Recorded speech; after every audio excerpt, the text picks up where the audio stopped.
Assalamualaikum warahmatullahi wabarakatuh. Perkenalkan, nama saya Ani Nitya Presti dari Program Studi Kesehatan Masyarakat dengan NIM 2310912220039. Pada video kali ini, saya ingin menunjukkan beberapa penulisan kata-kata yang tidak tepat yang menyebabkan kata-kata tersebut menjadi kata-kata tidak baku. Berikut contohnya. Untuk contoh yang pertama, kita punya kalimat pempek komplit dengan kata yang tidak baku yaitu komplit, di mana seharusnya kata baku yang digunakan adalah komplit, bukan komplit. Jadi yang benar adalah menggunakan huruf E, bukan menggunakan huruf I ya teman-teman. Untuk contoh yang kedua, kita punya kata telur, di mana kata telur sendiri tidak baku ya teman-teman, karena seharusnya menggunakan huruf U. Jadi seharusnya adalah telur, bukan telur ya teman-teman. Selanjutnya kita punya kata anget. Kata anget sendiri seharusnya diganti dengan kata hangat, bukan anget. Jadi yang benar itu hangat ya teman-teman. Nah, selanjutnya kita punya kata-kata yang orang-orang sering salah penyebutan atau salah penulisan teman-teman. Seperti ini contohnya. Ini tulisannya telpon, sedangkan yang benar adalah telepon. Karena bentuk bakunya yang benar adalah telepon. Nah, selanjutnya kita punya kata di sepanjang, dimana ini penulisannya salah ya teman-teman. Untuk kesalahan penulisan sendiri itu bisa menyebabkan kata itu menjadi tidak baku. Jadi harap diperhatikan dengan baik dan benar. Jadi ini seharusnya di sepanjang itu penulisannya adalah di spasi sepanjang. Jadi menggunakan spasi karena menunjukkan tempat.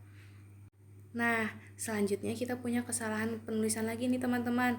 Seperti yang saya bilang sebelumnya tadi, untuk kesalahan penulisan sendiri bisa menyebabkan suatu kata itu menjadi tidak baku. Seperti ini contohnya teman-teman. Kata diperhatikan. Seharusnya kata diperhatikan sendiri itu tidak menggunakan spasi setelah kata dia. Karena kata perhatikan itu bukan suatu tempat. Jadi tidak perlu menggunakan spasi setelah kata di. Nah, di foto yang sama kita geser sedikit ke kanan di bagian atas setelah kata harap terdapat kata dikunci, di mana penulisannya sendiri salah. Seperti kata saya sebelumnya, penulisan yang salah itu juga bisa menyebabkan suatu kata menjadi tidak baku. Jadi yang penulisan yang benar seharusnya adalah dikunci tanpa kata spasi. Selanjutnya kita punya kata jamaah, yang mana kata jamaah sendiri adalah kata tidak baku. Sebab sebenarnya kata bakunya adalah jemaah, jadi menggunakan e, bukan menggunakan a. Jadi yang benar adalah jemaah ya teman-teman. Nah, kemudian selanjutnya di sini kita mempunyai kata coklat, di mana kata coklat sendiri merupakan bentuk tidak baku dari kata coklat. Jadi kata baku atau kata yang benar adalah coklat. Jadi menggunakan tambahan huruf e. Jadinya coklat. Nah, selanjutnya kita mempunyai kata baso, di mana kata baso sendiri adalah bentuk tidak baku dari kata bakso. Jadi, yang benar adalah bakso ya teman-teman, menggunakan huruf K, jadi bukan baso. Nah, sampai sini apakah teman-teman sudah bisa mengerti tentang apa sih kata baku itu? Terus bagaimana kita bisa mengetahui kata tersebut baku atau tidak? Kalau misalnya teman-teman masih ada yang tidak mengerti, saya jabarkan ya. Dikutip dari laman jendela kata Kemendikbud, kata baku adalah kata yang sesuai dengan kaidah-kaidah yang berlaku di dalam bahasa Indonesia. Sedangkan kata tidak baku itu sebaliknya, yaitu kata-kata yang tidak sesuai dengan kaidah-kaidah yang saat ini ditetapkan. Saat ini, Pedoman Umum Ejaan Bahasa Indonesia atau PUEBI merupakan acuan yang berisi kaidah kebahasaan bagi penutur bahasa Indonesia dalam pemakaian bahasa tulis dengan baik dan benar. Selain itu, KBBI juga bisa dijadikan acuan loh teman-teman untuk kita mengetahui apakah suatu kata itu baku atau tidak. Dikutip dari laman yang sama, di sini terdapat beberapa contoh yang bisa kalian lihat.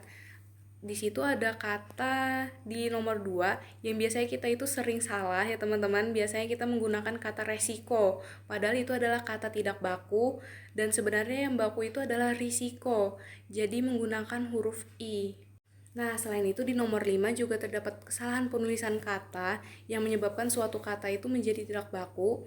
Seperti kata di bawah, itu adalah kata bakunya ya teman-teman, karena bawah itu menunjukkan tempat. Jadi menggunakan spasi setelah kata di. Kemudian untuk kata tidak bakunya adalah di bawah tanpa kata spasi. Itu salah ya teman-teman. Selanjutnya juga ada nih kata yang kita biasanya sering salah. Biasanya kita menggunakan kata analisa, padahal kata bakunya adalah analisis. Nah, dari penjelasan saya tadi, apakah teman-teman sudah bisa membedakan antara kata baku serta kata tidak baku? Apabila teman-teman memiliki pertanyaan, bisa bertanya di kolom komentar ya. Sekian dari saya, mohon maaf apabila ada kesalahan kata. Wassalamualaikum warahmatullahi wabarakatuh. Dadah.